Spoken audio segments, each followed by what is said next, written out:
surgery or Yeah, to help them keep on cope with it. Yeah. dealing with it, cope with it. Yeah. So yeah. So welcome to the Alien Spaceship with myself, Emmy Hikins, and he calls me bruv. And me, Trevor Gear, and he calls me Cuz. Yes. So what was that thing that we was talking about in the group chat, Trevor? I'll let you have the floor. Okay. Well, I think it's always for me been quite an interesting topic, interesting subject, and that is the subject of free will. Yeah. Something we think perhaps we assume we have.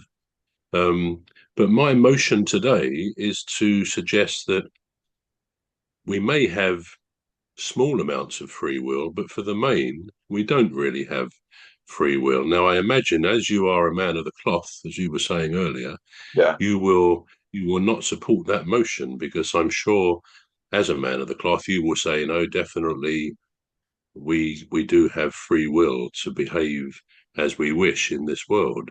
Yeah. But I won't say what you're going to say. Obviously, perhaps you don't think that. Yeah. But I would suggest that free will is a very difficult thing to understand. I mean, there are books about it which make for interesting reading.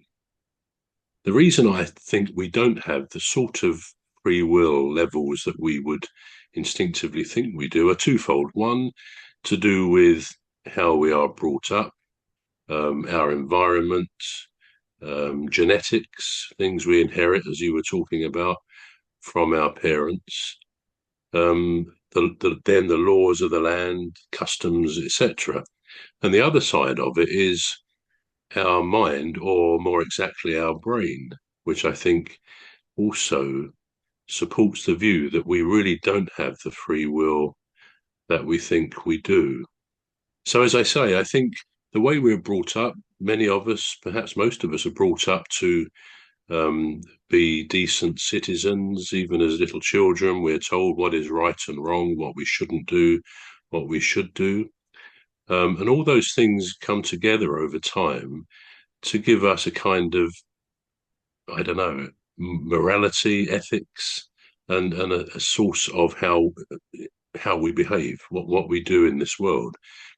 And what I think, and I've quite always thought this quite strongly, although we theoretically can do lots of things.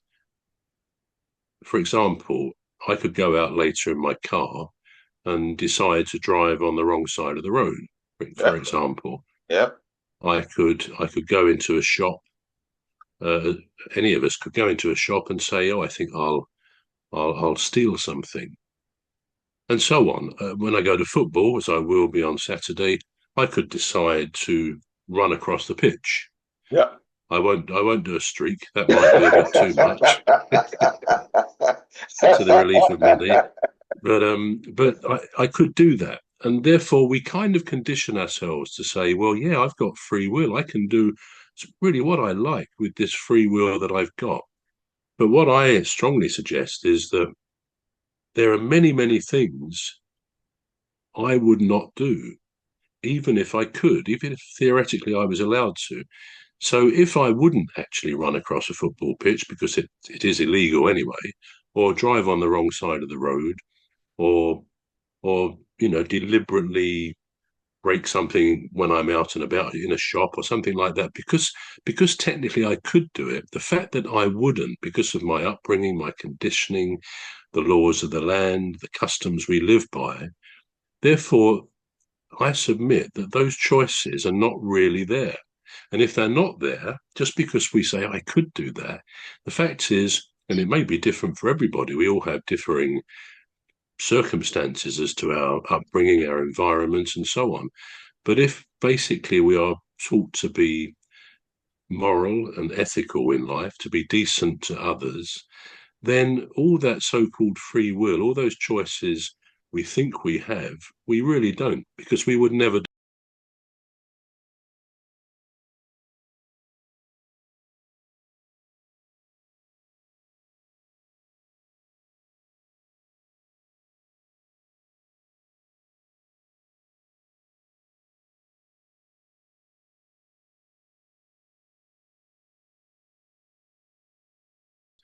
then all that so-called free will, all those choices we think we have, we really don't, because we would never do them anyway.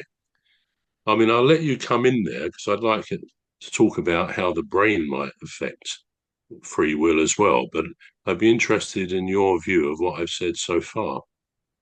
Yeah, I mean, I think you covered a bit of what I was going to touch on, which was the factors that might,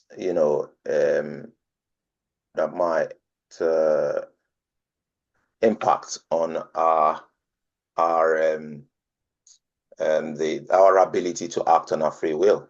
So there are factors, obviously. Some of them are natural. Some of them are natural in nature. Like for instance, gravity.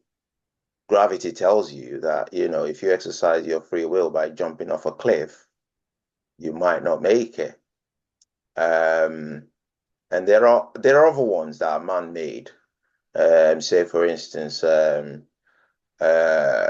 laws of where you reside, for instance. So, you know, the laws governing where you are, really. So even in your home, there are laws governing what you can and cannot do in your own home, in your own, you know, humble abode.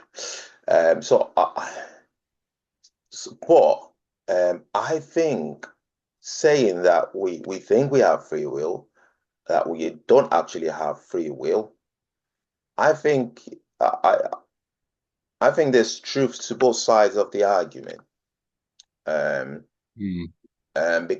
because of the factors on one hand, because of the factors, but then on the other hand, um, if you do decide to act on your free will when you're not supposed to, there are consequences or to that action. Say, for instance, if you decide to, stick your hand in a socket where there's electricity flowing, you could get electrocuted or harmed in some form. Now, if you decide to cut yourself, you will bleed. So there are things that restrict that free will. And if you decide to obviously do something that encroaches on somebody else's rights, then you could have your own rights restricted. Mm. So that's why I'm saying there is truths to both sides of Yeah. the argument. But having said that, generally, do we have free will? And the answer is, for me, in my opinion, is yes, we do have free will. Uh, Okay.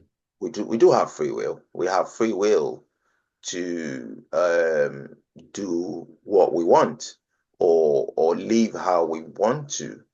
However, there are factors. Say, for instance, um, if you wanted to live in a nice area, for instance, where you're closer to the beach, where you can, you know, have access to waterfront, for instance, then you've got to be prepared to work hard for it. You can't just go to someone living there and say, yo, do you mind moving so I can move in? That sort of thing. That doesn't work. So yeah, so there is free will. There is free Mm. will. Um, but Even if it was something you're telling me you've got free will to do pretty much anything you might choose to do that is yeah, practical and possible. yeah, So are you saying that even if it's something that you wouldn't do in a million years, for example, go and mug someone, yeah, are you saying you've got the free will to do it? Now, it's theoretical, isn't it? Because you may say, well, I have. But the argument I'm making is if that choice is something that we as individuals would never, ever do, could yeah, never contemplate doing, yeah, surely there's not a choice there. And if there's not a choice there, because we'd never do it, no matter what the provocation, then we don't really have the free will to make that choice. That's kind of the point I'm making. Another thing it brings up here, I think, which makes it a bit more interesting, we could say a majority of humans